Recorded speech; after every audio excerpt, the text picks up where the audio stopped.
Vamos con otra noticia porque ya nos encontramos en Francia. Hoy comienza el tercer juicio por el caso del fallecimiento de Narumi. Otra vez vamos a ver enfrentado a Nicolás Cepeda frente a este tribunal. Recordemos que él está condenado 2 veces, tanto en el primero como en el segundo juicio, 28 años de cárcel por el homicidio de su exnovia japonesa, Narumi. Esto pasó recién, Kurosaki, pero ahora estas imágenes estamos con el inicio esto pasó hace muy poquito. Del tercer juicio en esto. Estas son imágenes que acaban de suceder. Bueno, sí. Vamos con Pablo Cuellar, que se encuentra allí. Sí, vamos a estar y en a quien contacto. Vemos a la familia de Narumi. Vemos a la familia de Narumi. Oye, este caso a mí me parece que tiene una ecuación o un acertijo, como lo quieran llamar, desde el punto de vista judicial netamente. Yo creo que desde el punto de vista moral esto está más o menos resuelto, pero desde el punto de vista judicial me parece que la no existencia de cuerpo es un verdadero jaque mate para la legislación internacional. Sí, o sea, cuando no aparece el no hay cuerpo, arma, claro, y desde no ese hay punto confesión. de vista, mientras no haya confesión, cuerpo ni arma, la verdad es que la ley no puede cerrar el caso y por eso se abre una y otra vez, y lo más seguro es que se abra hasta el infinito, digamos, porque desde el punto de vista intelectual y netamente jurídico, al no haber cuerpo, no haber arma, no haber confesión, es como que hay una posibilidad de que no haya crimen, digamos. Claro, uno podría decir defensa... que no es así, probablemente, pero uno podría decir, bueno, la señorita Narumi podría estar viviendo en cualquier parte del mundo con otra identidad. Te digo, no es así, sería ilusorio pensarlo, pero la defensa de Cepeda podría decirlo. Bueno, no, pero apunta que esto lo han querido condenar, pero a base de indicios, donde no hay nada concreto. ¿Pero qué prueba concreta hay? Voy a hacer una pregunta que es brutal, pero la quiero hacer porque insisto, estoy haciendo solamente un viaje a través de lo netamente intelectual y de jurídico, no de lo que uno cree, espera o de la lógica. Pero ¿quién puede hoy día asegurar con una prueba concreta, con algo que yo pueda tocar, palpar, ver, escuchar, de que esta niña fue asesinada? Pablo Cuellar está con nosotros desde a Francia. Pablo. Está en Lyon, ya nos decía muy temprano, Pablo, es la tercera ciudad más grande de Francia. Bueno, toda la atención de esta ciudad está hoy en día volcada justamente a este caso, tercera instancia que tiene Nicolás Cepeda. Ha sido condenado a 28 años en 2 oportunidades anteriores. Pablo, querido, un abrazo grande para ti. Vamos en vivo. Hola, ¿cómo están? Muy buenos días. Los saludo aquí de la ciudad de Lyon, en Francia, una de las más importantes de nuestro país, y se ve movimiento detrás mío porque acaba de terminar la primera parte de esta primera audiencia contra Nicolás Cepeda, el chileno acusado de haber matado a su expareja, la joven japonesa Narumi Kurosaki. Un juicio que comienza de cero, pese a las 2 condenas previas, una en la ciudad de Besançon, la segunda en la ciudad de Vesoul, ambas a 28 años de cárcel. Finalmente es el Tribunal de Casación de Francia quien anula ambos juicios, considerando de que habían varias fallas técnicas, procedimentales y jurídicas en estas mismas condenas. Por lo tanto, se tiene que repetir finalmente esta instancia, que es algo muy atípico en la justicia francesa. Algo así como el 3 a 4% de los casos llegan finalmente a repetirse por una tercera vez. Por eso finalmente ha llamado mucha la atención, además de todo el impulso mediático que ha tenido este caso, no solamente para Chile, sino también para Francia y para Japón. Me tocó ver hace algunos instantes cuando fue la llegada de la familia Narumi Kurosaki con su madre, con sus hermanas, que como ha sido la tónica de estos juicios, prácticamente no han querido dar declaraciones a la prensa. Se notan todavía muy complicadas, angustiadas por esta desaparición y eventual crimen a casi 10 años de que ocurriera. Mientras que por el lado de Nicolás Cepeda llegaron sus abogados, entre ellos Sylvain Cormier, que es el principal en este mismo caso. Su familia no está presente por ahora, porque ellos van a tener que declarar en calidad de testigos la próxima semana, y como no pueden declarar todavía, no pueden estar presentes en la sala y prefirieron entonces por viajar la próxima semana. Un caso, muchachos, que podría ratificar las condenas a 28 años de cárcel, que podría aumentar la pena incluso a cadena perpetua o bien ser absuelto. Uno de los que ha declarado ya durante esta jornada fue el propio chileno Nicolás Cepeda, que comenzó su alocución diciendo de que él no es culpable, de que él es inocente y que no mató a Narumi Kurosaki. Oye, hay varias preguntas. Está Sabas Chaguán con nosotros ya en el estudio. Pablo, ¿cómo estás, Sabas? Gusto de saludarte. Muchos se preguntan por qué un tercer juicio, una pregunta bien básica, pero ya había condena. ¿Cómo es posible que tengamos en esta oportunidad un tercer juicio, Pablo?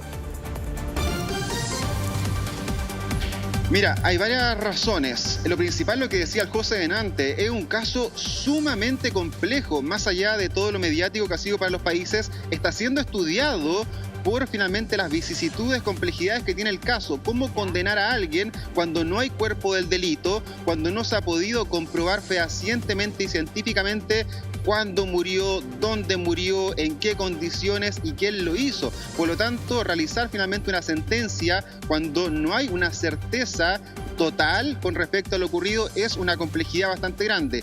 En los dos juicios anteriores hubo fallas procedimentales, entre ellas, por ejemplo, que un policía presentó pruebas sin avisarle al juez, que hubo grabaciones que no estaban solicitadas por parte del mismo magistrado, y eso finalmente hizo de que el Tribunal de Casación considerara de que habían pruebas que no correspondían, de que no hubo un debido proceso, y por eso se tiene que repetir por tercera instancia. Esto no quiere decir que Nicolás Cepeda sea inocente, sino que hubo varias fallas en la investigación y en la presentación de pruebas, y que ahora también lo podrían dejar finalmente en libertad. Oye, yo he escuchado atentamente al papá, las defensas. Mira, hay varios elementos, a lo mejor podemos preguntarle a Sabas, porque uno de los argumentos que se entrega de las pruebas es el testimonio de un primo, ¿no es cierto?, con el que él habría conversado y donde le hace ahí una serie de preguntas que parecen sospechosas. Después hay un testimonio que habla de él saliendo con una maleta, pero ¿qué pruebas concretas? Y de que habría comprado, entiendo, Sabas, combustible, que habría comprado unos fósforos, ¿no es cierto?, y que habría sido situado en el lugar donde desaparece Narumi. Él tiene una explicación para todo eso, dice que él trabajó en una empresa donde le decían que siempre en el auto tenía que llevar combustible por si acaso quedaba, ¿no es cierto?, sin gasolina, sin benzina, pero uno entiende que también Francia es un país donde hay bencineras cada tantos kilómetros, que no es tan difícil encontrar ahí abastecimiento, y que los fósforos, bueno, él dice que los compró para tener un recuerdo de la zona. Cumplo con contar ahí su versión. Sabas. Sí, mira, es un caso, como decía Pablo, complejo. Lo que pasa es que, muy brevemente, el que va a conocer del juicio, el tribunal que va a conocer del juicio son 3 jueces profesionales, o sea, abogados, jueces profesionales de carrera, magistrados, y 6 jurados, ¿ya?, que van a deliberar, en definitiva, sobre la culpabilidad o inocencia al final del juicio. Pero el que dirige el debate es el juez presidente, ¿ya? Ahora, durante la etapa de investigación, actúan fiscales, pero no igual que acá. O sea, actúan en la investigación preliminar, etcétera, pero el que decide acusar, sobre la base de la opinión de los fiscales, es el juez de instrucción. Instrucción es sinónimo de investigación. El juez de investigación, que no puede ser el mismo que juzgue. ¿Y por qué es importante? Porque una de las razones para anular uno de los juicios fue que no le avisaron al juez o incorporó una policía una prueba que el juez no había conocido. Y eso claramente es ilegal porque viola el procedimiento tal como es en Francia. Ahora, yo escuché al papá del joven Cepeda. Claro, poniéndose en su lugar, resulta muy difícil de entender para él. Dijo que solamente había indicios, pero indicios es perfectamente legítimo condenar. En la medida que... Porque el indicio es una presunción. De un hecho que se conoce, se deduce uno que no se conoce, pero se tiene por probado. Porque hay un indicio. Entonces, se puede condenar por indicio. Entonces, el tribunal valoró las pruebas de esto, que compró el combustible, que habría salido con una maleta, etc. Mira, ahora que es complejo, y termino el tiro. Sí. Hay un reclamo de la familia Cepeda que no se habría interrogado cabalmente, ni en el juicio, ni por la fiscalía, ni por el juez de instrucción, al pololo, el último. Sí, al último, al Piccoli, al italiano. Mira, acá tengo yo información que me llega de manera exclusiva y que tiene que ver un poco con la estrategia que va a utilizar, digamos, la familia de Cepeda para poder enfrentar una nueva ventana judicial. En un país como es Francia, donde revertir condenas es muy difícil, pero hay por lo menos 3 antecedentes. Uno de un caso del año 89, el caso de Patrick Dils, que lo condenaron por asesinar a 2 niños y luego fue absuelto el 2002. después de que se descubrieran pruebas que demostraron que la culpabilidad era de otra persona. Luego hubo un caso de un asesino que fue condenado a 18 años en el 2001, lo dejaron libre en el 2012, también porque otro confesó el crimen. Y un caso de una violación muy cruel el año 2003 y la víctima dijo que había mentido el año 2011, así que lo dejaron en libertad. Hay tres antecedentes. Lo que te quiero decir con esto es que no es muy usual pero es distinto. Que se reviertan para nada. Condenas en Francia, pero lo que nos convoca, ¿no? ¿Qué es lo que va a hacer la familia de Cepeda, según lo que a mí me cuentan, esta información que me llega a mí a través de mis propias fuentes? Es lo siguiente. Va a cuestionar el trabajo que se hizo leyendo el GPS y la data telefónica. La defensa dice que no es preciso el dato de que el señor Cepeda estaba en Besanzón la noche del crimen, argumentando que la geolocalización del auto alquilado y del teléfono móvil no prueban una presencia física exacta dentro de la residencia universitaria. Ese es un elemento. 2. Va a señalar ante el tribunal la invalidación de las pruebas sorpresas del juicio anterior. La defensa exigirá que cualquier prueba que no haya sido notificada formalmente quede fuera del debate, eliminando elementos que fueron determinantes para la culpabilidad previa. Es decir, todas las pruebas periféricas que entraron al final, para afuera. Eso es lo que va a decir la defensa. Explotación de la ausencia del cadáver, que yo creo que es el corazón del caso, ¿no? La defensa va a insistir en que el cuerpo no está, no hay evidencia directa del fallecimiento, la acusación se basa solo en hipótesis e indicios y no en certeza jurídica. Insisto, la defensa podría decir, la señora Narumi podría estar viviendo en el sur de Francia, en Indonesia, en Nepal, en Bangladesh, en Bután, y no tenemos idea. ¿Dónde está el cuerpo? Y 4, va a cuestionar las investigaciones extraoficiales. La defensa va a atacar las diligencias realizadas de forma independiente por funcionarios policiales o por el entorno de la víctima que se incorporan al expediente sin el debido control del tribunal francés. ¿Dije algo muy terrible, muy brutal, muy inentendible, señor juez? No, yo no soy juez, pero puedo hacer un comentario, está súper claro. Pero los casos que citaste tú, de que habían absuelto con posterioridad, de los 3 hay 2 que no son como este, porque son revisión. Es un recurso que también existe en Chile, súper poco habitual, que se ha utilizado poco en Chile y no se acoge casi nunca, porque uno dijo que había mentido y el otro confesó el homicidio de otra persona. Pero el primero que era un tipo que tú dijiste que había aparecido nuevas pruebas o se habían eliminado pruebas anteriores, eso se parece a este caso, porque evidentemente el error procedimental que decía Pablo, uno de los errores procedimentales es que se incorporó prueba sorpresa. Y la prueba no puede ser sorpresiva, tiene que estar en conocimiento de la defensa desde antes. Es lo que los norteamericanos llaman el discovery, el descubrimiento. Y en Chile también existe. ¿Ya? Hay que mostrar en la audiencia de preparación de juicio oral, hay que mostrar todas las pruebas. La hipótesis de que entre una prueba desconocida al juicio oral es un artículo muy poco habitual y en Francia también. En segundo lugar, las diligencias que hicieron por fuera. La policía puede hacer diligencia autónoma en Francia, pero si es la investigación preliminar, tiene que comunicársela al Ministerio Fiscal, al Ministerio Público, o sea, al fiscal. Y si es la investigación ya judicializada, propiamente tal, tiene que visarlas, tiene que aprobarlas para utilizarlas judicialmente el juez que te decía, el juez de instrucción, el juez que dirige la investigación. Si no, no son válidas y por eso lo va a atacar la defensa. Y finalmente, el tema de la ausencia del cadáver. Sí, hay condenas tanto en Francia como en Chile de homicidios donde no ha aparecido el cadáver, pero es complicado en un caso como este, porque es verdad lo que dice José, que dice la defensa.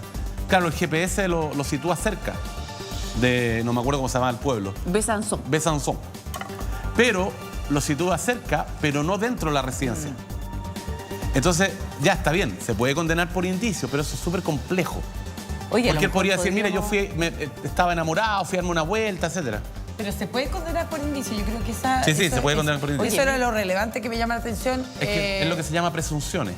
Podría haber entonces novedades. Oye, volvamos con Pablo, está en vivo ahí en Lyon. Pablo, cuando nos llegan detalles, tú nos puedes contar lo que ha pasado al interior de esta audiencia. Fíjate que, bueno, él habla y hace un relato de los maltratos que ha sufrido al interior de la prisión, ¿no es cierto? Que casi le cuestan la vida. Dice que estuvo 2 años confinado, encerrado entre 4 paredes, que iba a morir en ese lugar. Y después dice que hace a lo menos un año que no recibe dinero de su familia a propósito de la mala situación económica en la que se encuentra. Tiene solamente un amigo que le ayuda incluso a recargar su teléfono. O sea, en esa situación precaria está. Vamos contigo en vivo, Pablo.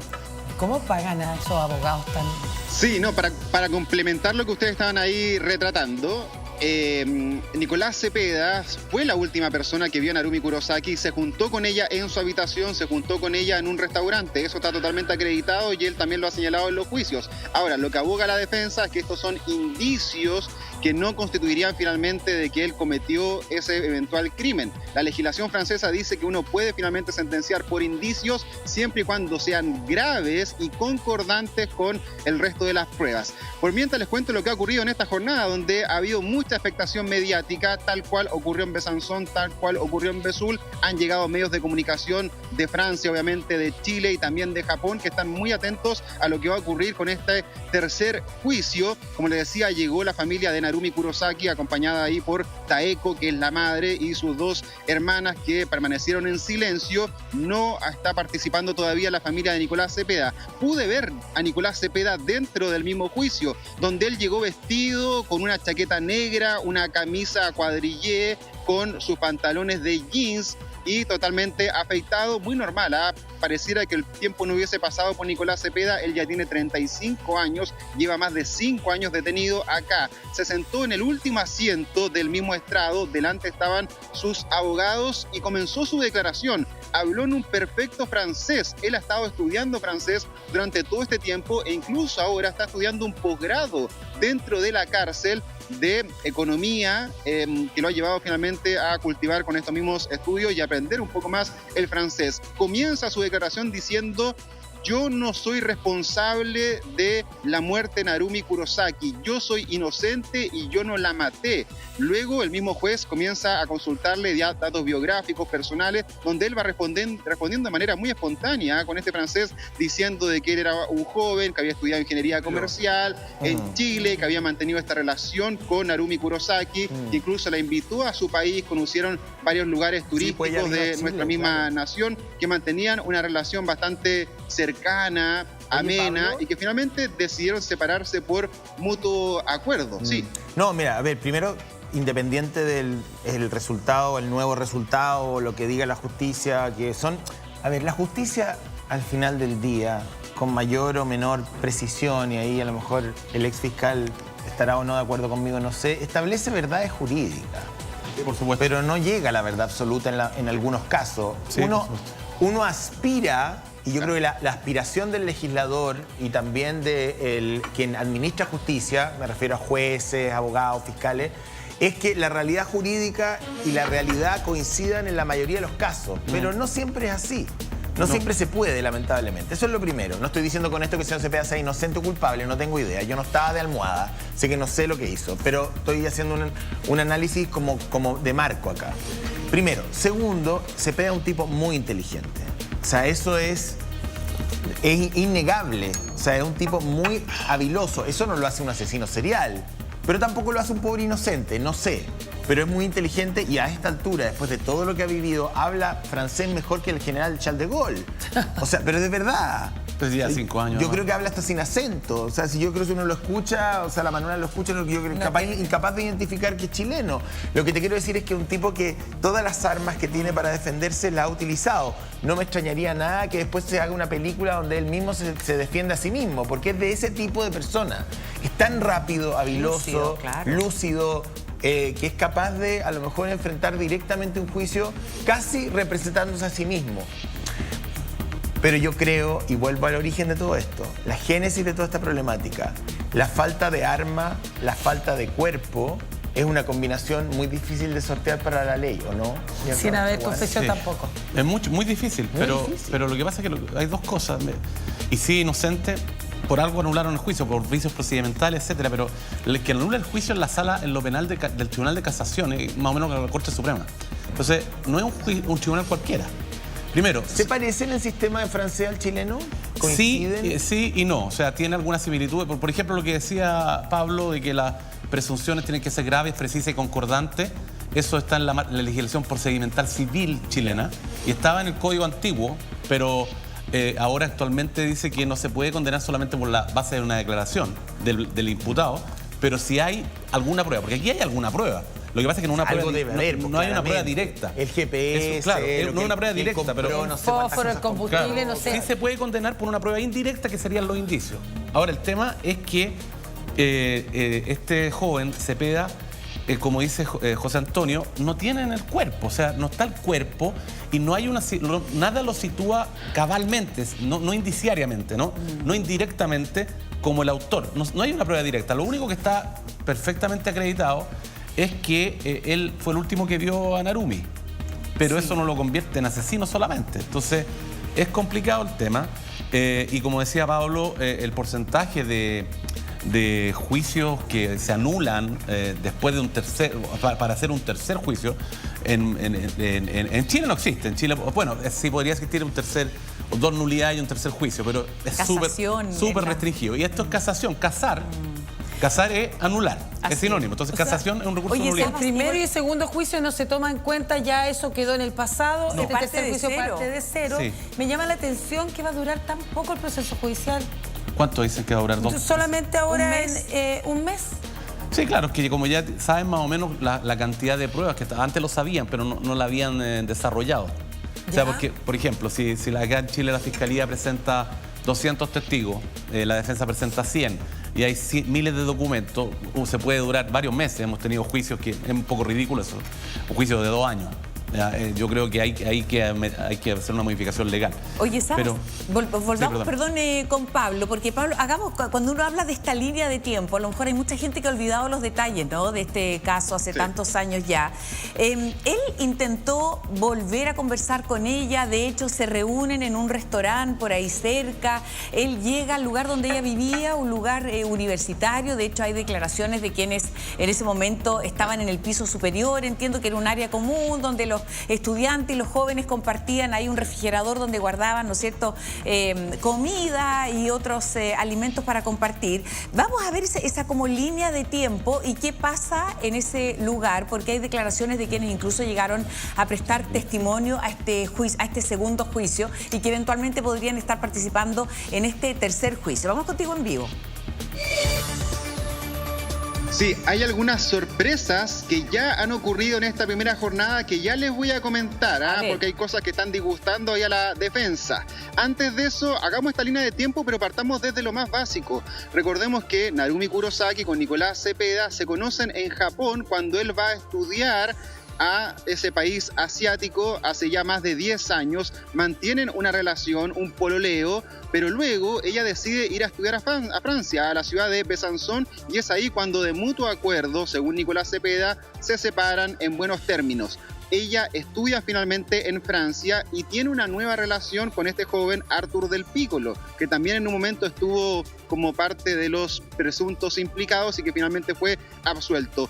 Nicolás Cepeda viaja a Francia, según la familia, para poder buscar estudios, siempre le gustó este continente y también tenía detrás la intención de ver a su expareja. Se reúnen en la habitación de ella, luego van a cenar a un restaurante cercano finalmente a esta residencia universitaria y vuelven.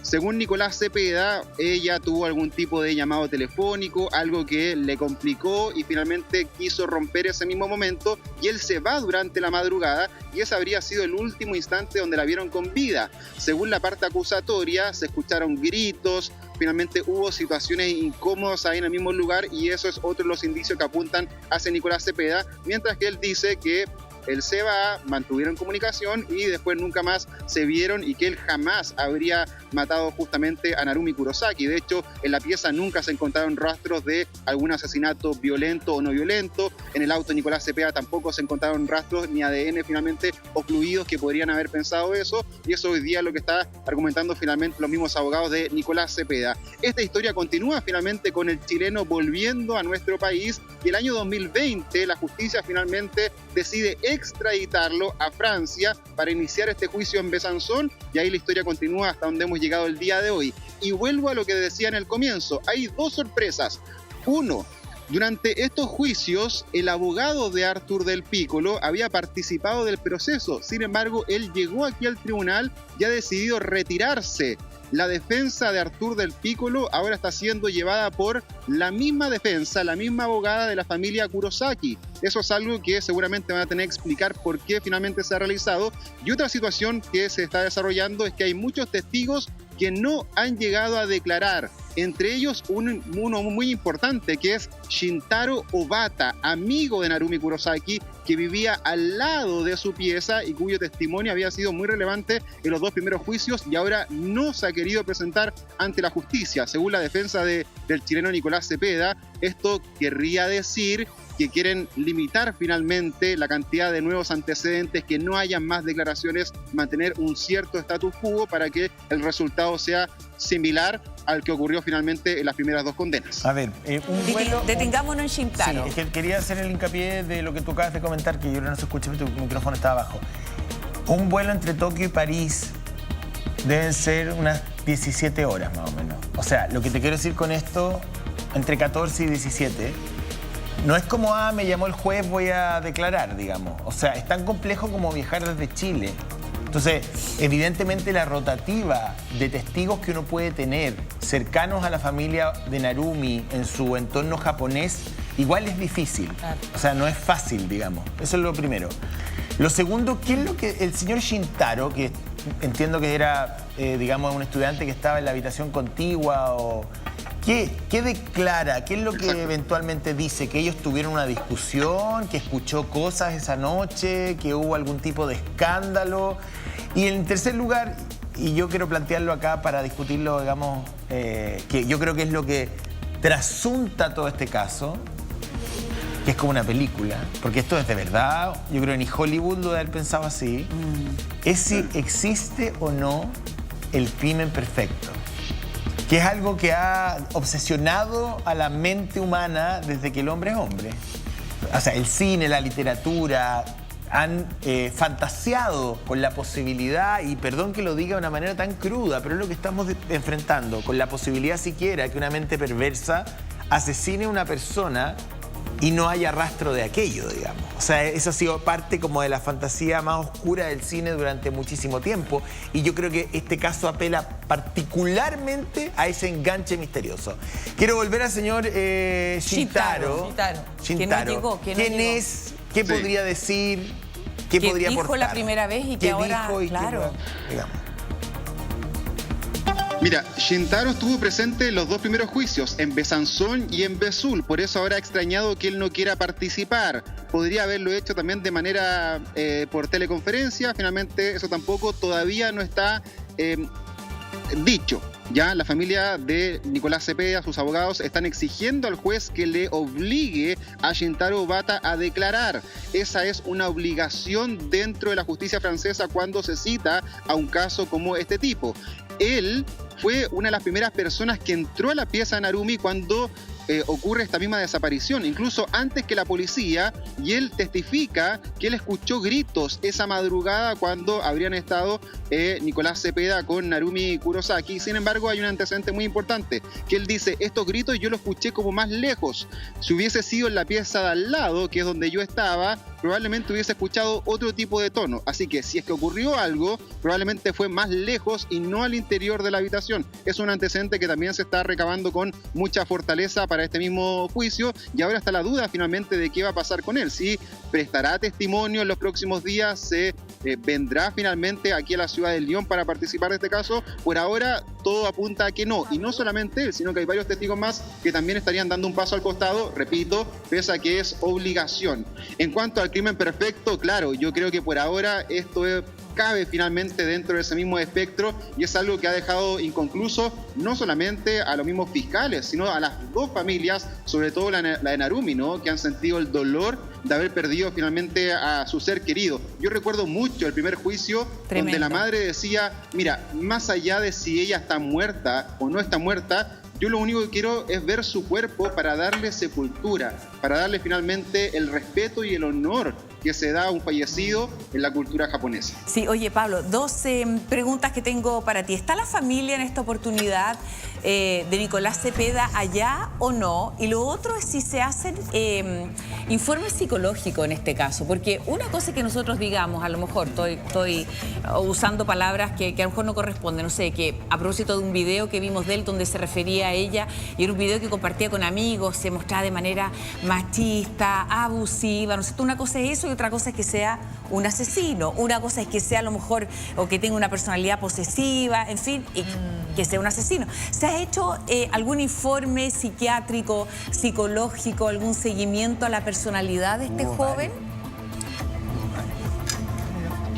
Sí, mira, en cuanto a la familia de Narumi Kurosaki, recordemos que los padres son separados y su madre ha sido la principal ligazón, ¿no?, que ha estado aquí presente en este mismo caso. En el primer juicio estuvo una hermana, en el segundo estuvo la otra hermana y ahora han llegado las tres. Las tres están participando, pero quien lleva ahí la voz cantante es la abogada Sylvie Galey, que ha tenido el protagonismo y ella ha sido finalmente la que está encabezando esta misma defensa. Mientras tanto, del lado de Nicolás Cepeda, los padres se quedaron en Santiago, pero van a viajar este fin de semana para estar presente en este mismo juicio, declarar la próxima semana y estar con su mismo hijo.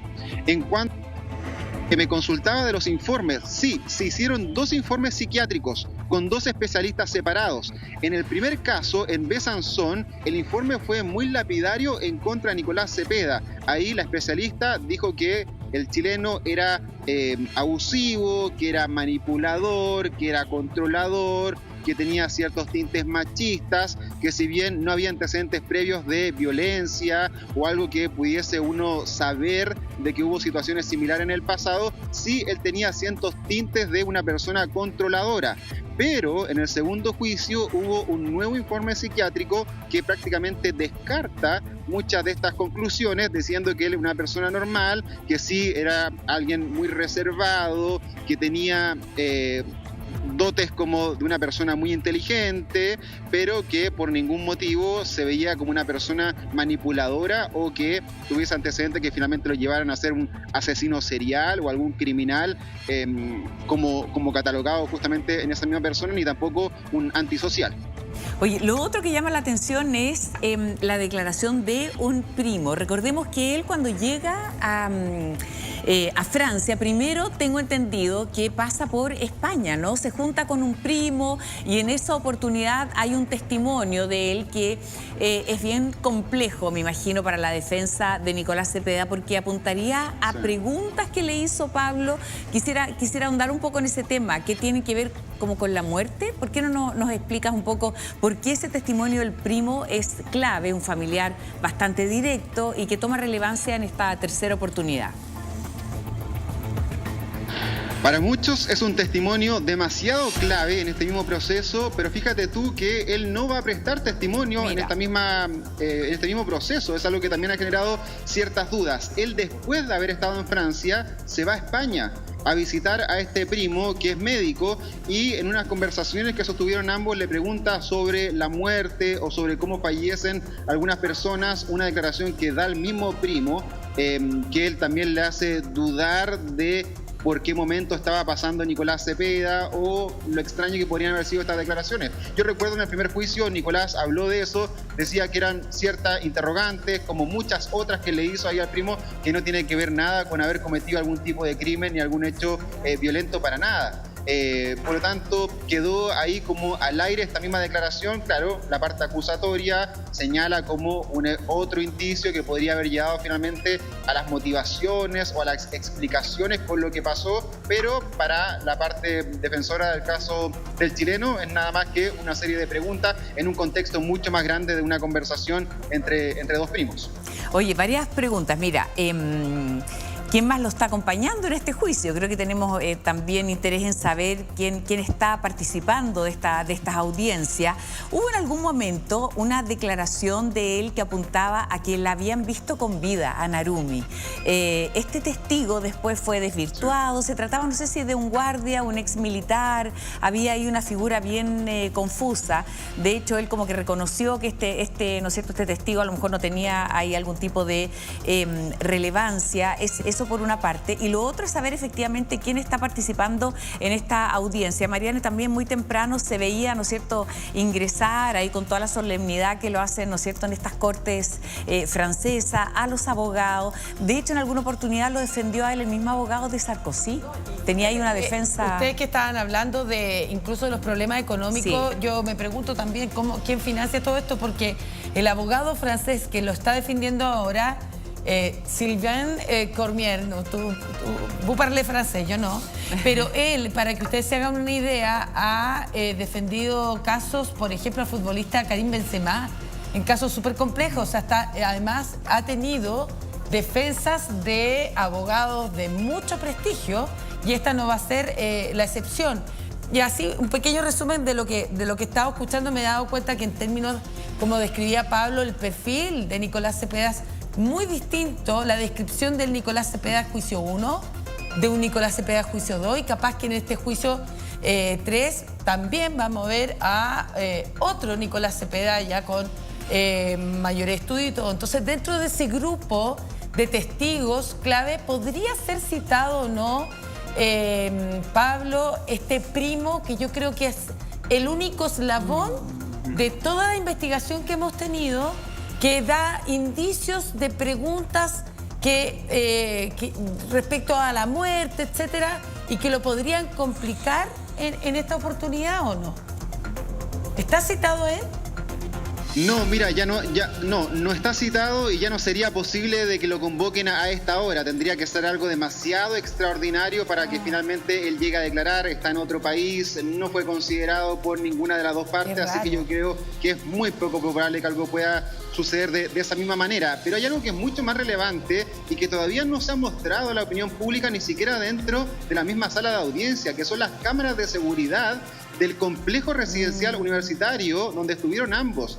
Ese lugar tenía 21 cámaras.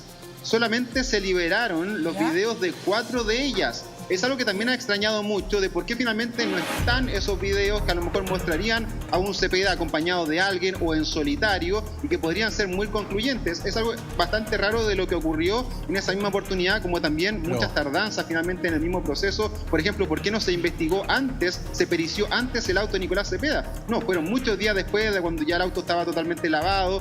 Entonces hay varias cosas que son sumamente disonantes. Mientras les cuento también otras cosas del proceso acá. Se realiza a puertas cerradas, no podemos ingresar con cámaras, sí podemos pasar de manera presencial, y ahí es donde estuve viendo finalmente cómo ocurría esta declaración de Nicolás Cepeda al interior, ver su vestimenta, ver también lo complicada que está la familia Narumi. Se vuelven a mostrar muy, muy complicadas, sobre todo cuando habla Nicolás Cepeda. Ellas miran hacia abajo, dando causa de que están angustiadas, de que prácticamente no le creen al chileno y que buscan finalmente una misma respuesta. Mientras tanto, han llegado varios equipos de comunicación de Francia, de Chile y por supuesto de Japón. Tuve la posibilidad de hablar ahí con un colega japonés que me explicó cómo se está viviendo este juicio en su país, qué piensan de Nicolás Cepeda, qué creen que pasó con Narumi Kurosaki. Mira, revisemos esa declaración. Mucha gente en Japón cree que el señor Nicolás Cepeda es un criminal, porque 2 sentencias ya concluyeron eso, que él estuvo a cargo del asesinato. Entonces, mucha gente en Japón lo cree. No sé cómo se debe sentir la familia de Narumi, pero es cierto que deben sentir angustia y furia hasta ahora por el sufrimiento y la desaparición de ella. Bueno, eso es justamente lo que alega Nicolás Cepeda, que no ha habido ni siquiera presunción de inocencia en el caso de él, porque ya como que todos nos hemos hecho esta visión del juicio, ¿no es cierto? Nos hemos formado una opinión sobre el caso, y que eso ha atentado en contra de su defendido. ¿Sabes? ¿Quieres decir algo de las cámaras? Me pareció que ahí como que reparaste en algo, y después volvemos con Pablo para que nos cuente un poco el ambiente, quién está dentro de la sala, qué ocurre hasta ahora, quiénes pudieron ingresar, pero vamos con Sabas. Hacer un comentario muy breve y preguntarle una cosa a Pablo. El primero es que el juicio primero fue en, no me acuerdo el nombre, Besanzón, el que fue anulado, y después fue en un pueblo cercano, no me acuerdo el nombre, Ambos tienen, no sé, 600.000 habitantes. No, Vesoul, perdón, 200, creo, ¿no? Sansón y Vesoul. Vesoul, 150.000 habitantes, 100.000 habitantes. Y este juicio es en Lyon. Mucho más grande. Lyon creo que es la tercera ciudad de Francia, después de París y Marsella. Sí. Debe tener 600, 700.000 personas.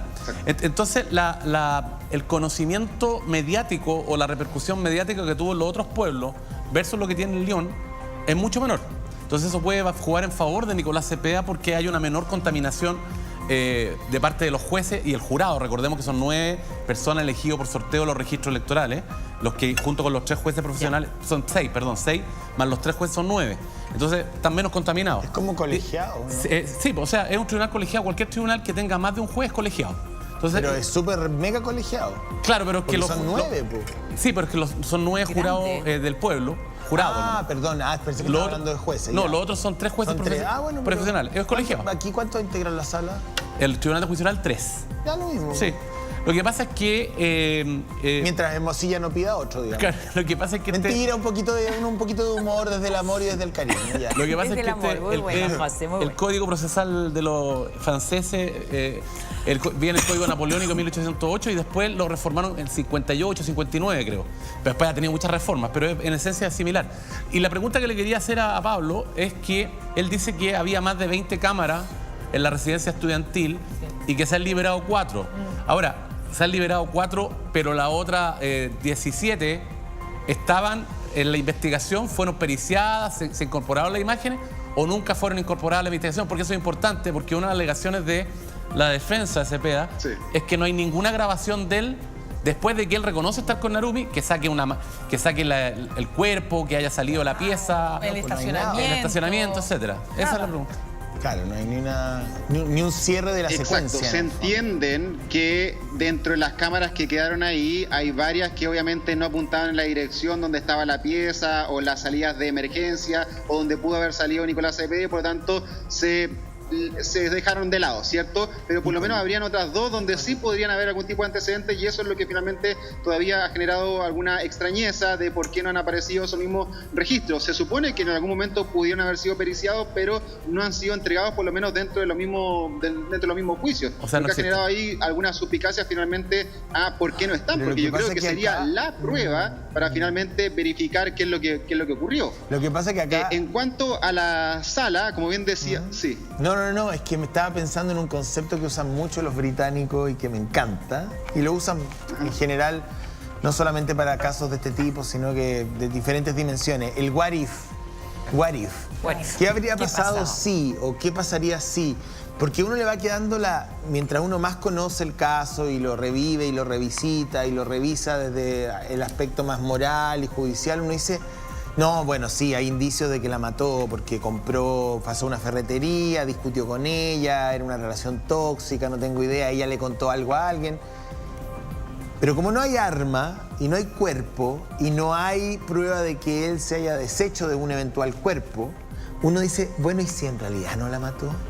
O sea, esa duda no la resuelve una sentencia. No. Eso es lo que quiero decir. Claro. Y aquí en Chile podría ser absuelto por la duda razonable. Aquí sería independiente. La justicia puede absolverlo o puede condenarlo. Eso sí. Pero ¿qué pasaría si es inocente y está detenido alguien inocente? Desde el punto de vista intelectual, una sentencia no resuelve, en este caso, sin una prueba como el arma, como el cuerpo o como pruebas de que él sin confesión o sin de que él haya sacado el cuerpo, una cámara, él subiendo un bulto, él yendo al río, no tengo idea. Sin toda esa, digamos, arquitectura de pruebas, a uno le queda la sensación de que uno puede decir, sí, en realidad lo condenaron, es culpable, pero... Y por otro lado, José, ¿qué pasa si alguien dice, mira, ¿qué pasa si alguien dice, mira, se puede asesinar a una persona y si no aparece el cuerpo, me tienen que liberar? También es complicado.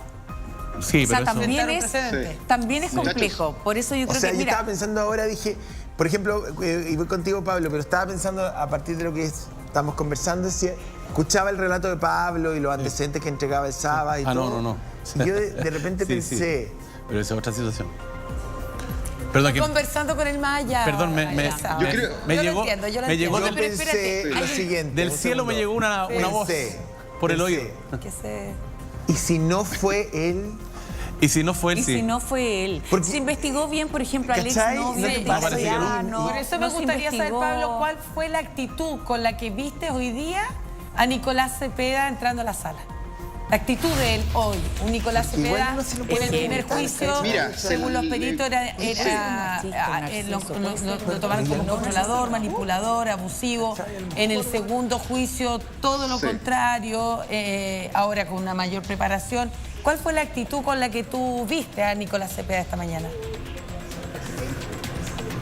No, se le vio bastante tranquilo, una cara bastante jovial. Yo decía, han pasado ya casi 5 o 6 años desde que él está acá y prácticamente no ha cambiado su semblante ni su personalidad. Él siempre llevando finalmente el liderazgo de las declaraciones. El José decía, si hubiese una película probablemente él mismo se defendería. Bueno, en los juicios anteriores fue algo similar, muchas veces donde el abogado tenía que responder y no, él lo quería hacer con voz propia, lo que también muestra no una cierta autonomía o una personalidad de querer finalmente vincularse con esta misma defensa, y ahora se la ha visto bastante tranquilo. Pero recordemos que en el juicio pasado, en el segundo, él incluso lloró frente al estrado cuando él repite, cuando ya fue la condena, y él dice, yo soy inocente, yo no soy culpable, yo no maté a Narumi, que es lo mismo que hoy día repitió al comienzo de su declaración. Claro, él sigue insistiendo de que él no fue culpable de este mismo caso. Yo creo que este proceso va a dejar 2 grandes lecciones para todos, ni siquiera solo para Francia. En primer lugar, fue la tardanza de la investigación. Imagínense ustedes que pasaron 7 días. 7 días para recién investigar la desaparición de Narumi Kurosaki por parte de la policía. Hubo varios antecedentes que no se recabaron. Hubo personas que entraron a su pieza y nunca finalmente se supo qué tocaron, qué tomaron. Hay 2 muestras de ADN dentro de las pericias que todavía no se sabe de quiénes son, que también estuvieron dentro de la habitación de Narumi Kurosaki, y hubo esto finalmente, la pérdida de algunas pruebas que pudiesen haber sido vitales, por ejemplo, como el tema de las mismas cámaras, los rastros de Nicolás Cepeda dentro de su vehículo, que creo que podrían haber sido importantísimos. Y lo segundo es, más allá de si es absuelto o condenado nuevamente, cómo se hace esa decisión cuando no hay cuerpo y cuando no hay arma. Oye, mostremos un poco... Hay casos históricos, ¿no? Sí. Que lo han para lado y lado. Así para es. lado y lado. Pero es un hecho que va a quedar también ahí en la historia. Sí, Pablo, mostremos el lugar donde estás, porque tú llegaste, entiendo, no sé... Hoy día, no sé, a Lyon. Hoy mismo, claro, te encuentras ahí en Lyon, justamente en esta corte, este lugar tan solemne que va a ser el sitio donde se va a dar cita a Nicolás Cepeda, su defensa, ¿no es cierto?, y quienes lo están acusando, además de este, ¿no es cierto?, tribunal colegiado, de alguna manera, como decía Sabas ahí. Y mostremos un poco el lugar donde estás, ¿no es cierto?, que va a ser el lugar además donde se conozca la sentencia, decíamos en un plazo bien breve, no más de un mes, mientras aprovechamos además de contar detalles, porque Pablo, parece que Nicolás Cepeda también se lleva el celular de Narumi. ¿Es eso efectivo o no? Mostremos ahí el lugar mientras vamos hablando y agregando más elementos de análisis. Sí, mira, me voy a mover por mientras y le voy contando. Dale. Este es el famoso Tribunal de Casación de aquí de Lyon, que es donde se está llevando a cabo este mismo proceso. Donde les voy a mostrar ahora hacia la izquierda es donde se encuentra la sala donde se está llevando a cabo el juicio. Esa sala que ustedes deben estar viendo a esta hora es donde está llevándose a cabo este proceso. A esta hora estamos en receso. Ya son aproximadamente las 1:30 de la tarde aquí en hora de Francia, por lo tanto terminó la primera parte de esta misma audiencia, hay un receso para ir a almorzar y luego viene una segunda parte en la misma tarde, así que a esta hora hay poquita gente pasando, no hacia el comienzo de nuestra transmisión donde se veía mayor cantidad de gente. Hay también otras salas de audiencia, pero en el día de hoy solamente el proceso de Nicolás Cepeda es el que congrega finalmente la mirada de las personas que están acá. Sabas Chaguán decía algo que es muy relevante, el término de que se haya cambiado de ciudad. Eso también le da un aire, un respiro finalmente a este proceso y sobre todo a la familia de Cepeda.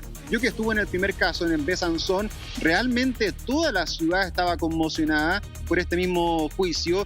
Vi a muchos estudiantes que ni siquiera conocían a Narumi, pero que querían estar presentes para saber qué es lo que estaba pasando. Era un caso donde tú ibas, finalmente todo el mundo comentaba. Si tú decías que eras de Chile, apuntaban al tema de Cepeda. En Vesoul ocurrió un poco poco menos, pese a que era un poblado cercano a Besanzón, había impulso mediático, pero aquí en Lyon, cuando le he preguntado, le he contado a la gente en la calle en lo que me encuentro, nadie conoce el caso.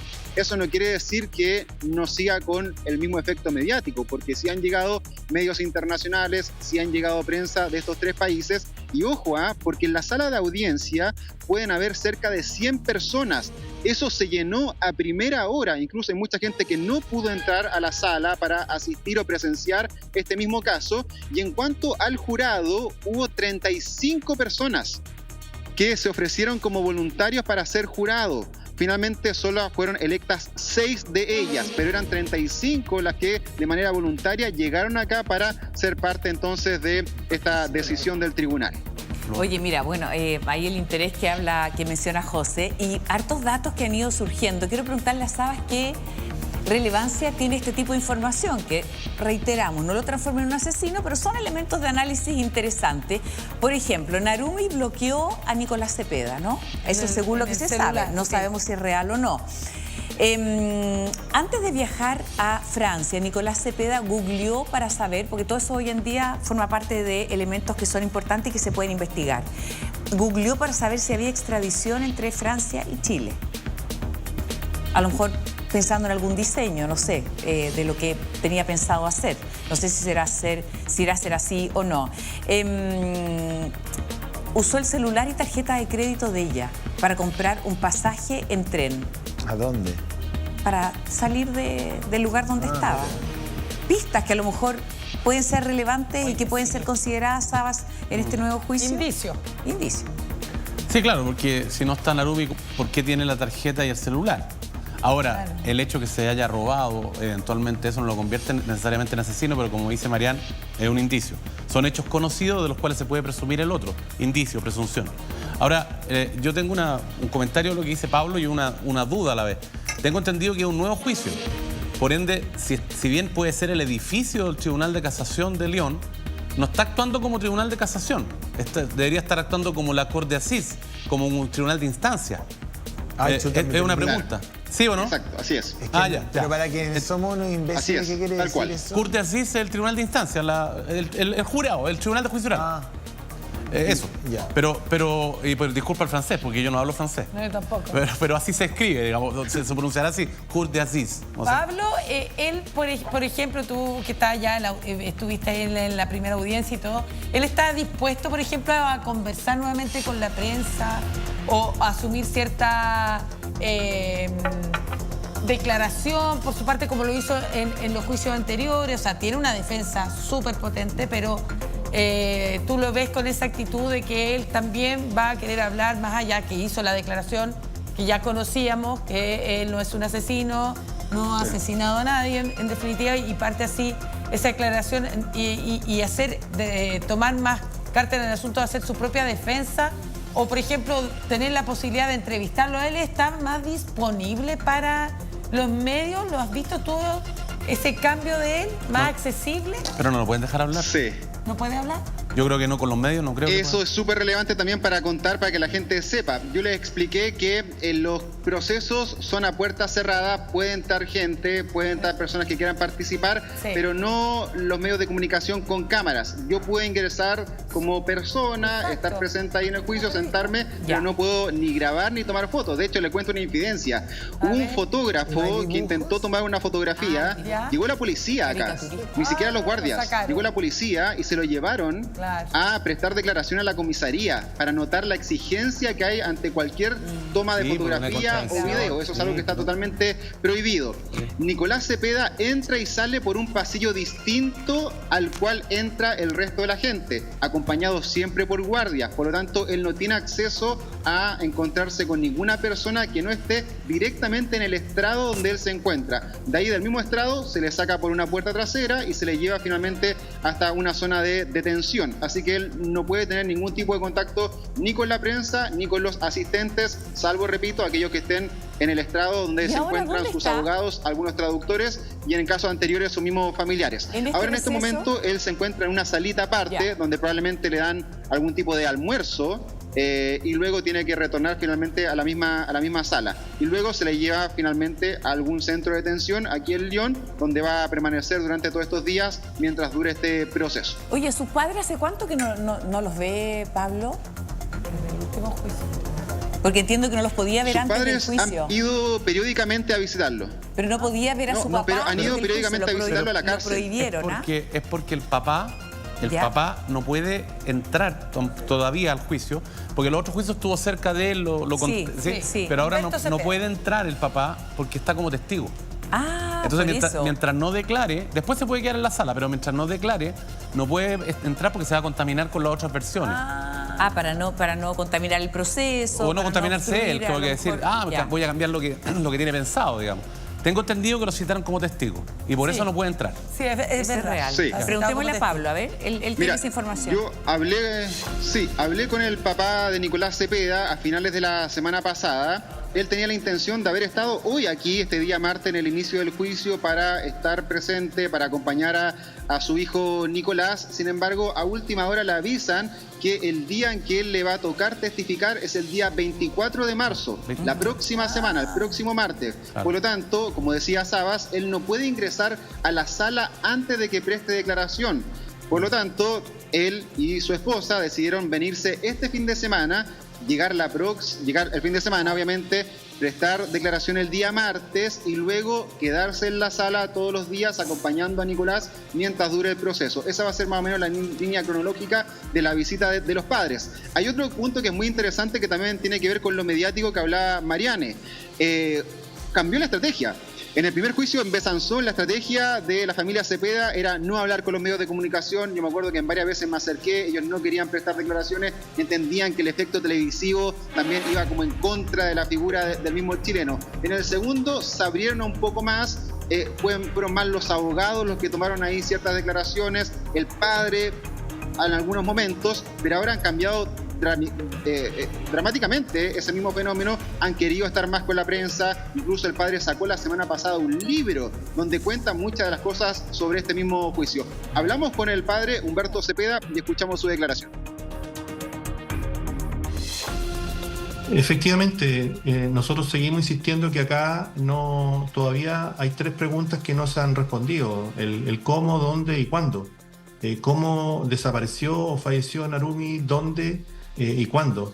Y eso hace que el caso sea absolutamente complicado desde el punto de vista de la investigación. Esto significa que si el fiscal no ha encontrado nada hasta el día de hoy, luego de 4 años de investigación, hoy día en este juicio tampoco, digamos, va a tener esa opción. Los antecedentes del caso son los mismos, no hay ninguna prueba adicional. Por lo tanto, en ese sentido tenemos mucha expectativa que defendiendo el caso de Nicolás y su participación, tenemos mucha esperanza, mucha fe, digamos, en que en esta oportunidad pueda Nicolás salir absuelto de todo lo que se le acusa. Y bueno, ahí el papá, ¿no es cierto?, insistiendo además en la inocencia de su hijo. ¿Qué posibilidades hay o qué tendría que pasar para que ocurra eso que a los periodistas nos llama tanto la atención, que es el vuelco en este caso? El giro dramático. El giro dramático en este caso. Me acordé de la película. Siempre uno tiene que recurrir al cine, sobre todo en esta semana de premios Oscar. Ted Bundy. Ted Bundy. Aunque Ted Bundy era culpable, evidentemente. Estamos hablando... Era asesino en serie. Era serial. Sí. Y los crímenes entiendo que estaban comprobados. Este es un caso distinto, pero la personalidad de Ted Bundy, no es que quiera hacer un cruce, a veces las comparaciones pueden ser odiosas, pero él mismo se defiende a sí mismo, tiene, digamos, un temple, una posición, un aplomo para pararse frente al tribunal, y está bien, súper bien personificado por Zac Efron. Sí, pues, Zac Efron. Sí. Me acordé, solamente un dato. Pero yo creo que en el caso de este joven Cepeda, y lo que nos llamaba la atención, que decía Marianne, del cambio en las pericias, de que era manipulador, controlador, después dice que no, que es muy inteligente, y ahora puede tener un 3.0, porque mientras más domina el idioma, él, más fácilmente se puede comunicar. Claro. Entonces, no necesariamente que sea un cambio. Ahora, yo creo que él quiere participar en su defensa, pero también sería bueno que dejara que los abogados hablaran más que él, porque él ya declaró. y creo que nuevamente lloró. O sea, tiene temple, pero se ha mostrado no como un robot. Digamos, o sea, igual se puso a llorar. El llanto es real. Salvo que sea un gran... Si es que el llanto es real. Claro, una gran manipulación. Un gran actor, o sea, tiene y fuera lágrima cocodrilo. Pero, interpretaciones. Claro, pero resulta que la familia, imagínate lo trágico, o sea, los papás jamás van a creer que es culpable. ¿Sabes? Sí, perdón. Dale. Donde yo creo que también Nicolás Cepeda ha querido él también mostrar, hablar por sobre sus abogados en algunos momentos, es porque también ha habido muchos cambios de sus defensores. Él no está con los mismos abogados que iniciaron este mismo proceso. Ahí apuntaban ustedes a una de las mujeres que fue finalmente su abogada, que había sido abogada de Nicolás Sarkozy. Ella ya no está por razones personales, pero también por diferentes motivos han ido saliendo y entrando de esta misma defensa. De hecho, hay un nuevo abogado para Nicolás Cepeda también en este mismo caso. Se sigue Sylvain Cormier, que fue el que estuvo en el segundo juicio, y se sumó ahora otro que se llama Robin Bisnar, que es parte de este mismo litigio, pero él también entra nuevamente a la defensa. Yo creo que ahí él ha tenido cierta suspicacia finalmente y ha querido defenderse con su propia voz ante estos cambios. Bueno, y también estrategias de defensa, ¿no? Que seguramente hay como en muchos juicios. Oye, Pablo, quería preguntarte si es efectivo, ¿qué información tienes tú sobre que después de que eventualmente haya ocurrido lo de Narumi, o después de haber estado con ella más bien, él va y se mete a una iglesia? Sí, eso no está totalmente comprobado. Se ha deslizado finalmente la idea de a qué lugares él acudió a través de la geolocalización, que lo posicionaron en lugares boscosos, pero sin detención, de que fue efectivamente a lugares como iglesias, pero a visitarlas por fuera porque él estaba muy atraído por la cultura. Viaja finalmente a España. Dentro de las cosas que se apunta y que ha dicho finalmente la Fiscalía aquí en Francia es que Nicolás Cepeda actuó de manera premeditada, que él elaboró finalmente este mismo tema por probablemente celos de que Narumi tuviese una nueva pareja, viaja a Francia donde él ya tenía todo coordinado para finalmente matarla, y luego se la habría llevado, y ahí hubo dudas si en una manta o en una maleta, y la habría enterrado, primero se decía en un bosque, y luego finalmente había sido tirada a un río en Besanzón. Esa es la teoría de la misma Fiscalía. ¿Qué es lo que dice la defensa de Cepeda? Que no, que nunca hubo ninguna premeditación. De hecho, él utilizó sus propias tarjetas, su propio nombre para viajar, nunca quiso ocultar nada en torno a las comunicaciones o a los pagos. Él ha afirmado que estuvo con ella, que la vio y que la geolocalización muestra pasos por ciertas zonas boscosas, pero en una detención. Se periciaron esos mismos lugares donde la Fiscalía decía, con perros, con drones, con expertos, con personas especializadas en distintos temas, y no se pudo comprobar si hubo alguna quema, si hubo lanzamiento en un río. De hecho, también hubo drones submarinos que estuvieron periciando el mismo lugar y no se pudo certificar. Ahora, apunto nuevamente a un tema de error, que ahí esto todo se hizo muy tarde. Si quizás hubiese hecho dentro de los primeros días, podríamos haber tenido quizás más indicios. Oye, el mismo auto de él, ¿no es cierto? Porque parece que él estuvo varios días durmiendo adentro del auto mientras esperaba ahí hablar con este que decía es su gran amor, ¿no es cierto? ¿Qué viene para las próximas horas, para los próximos días, Pablo? ¿Se reanuda este juicio? Cuéntanos qué va a ocurrir.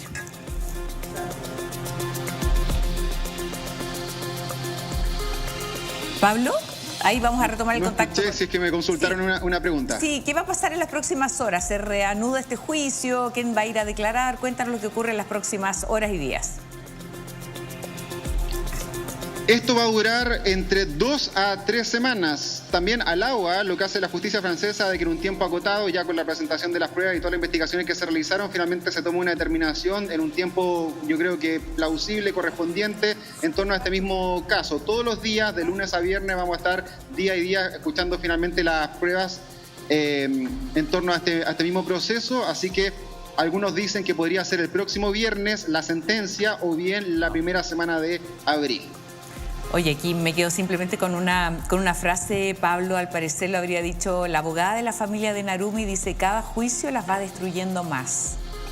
¿La abogada de Narumi? La familia de Narumi, la abogada de la familia, sin duda.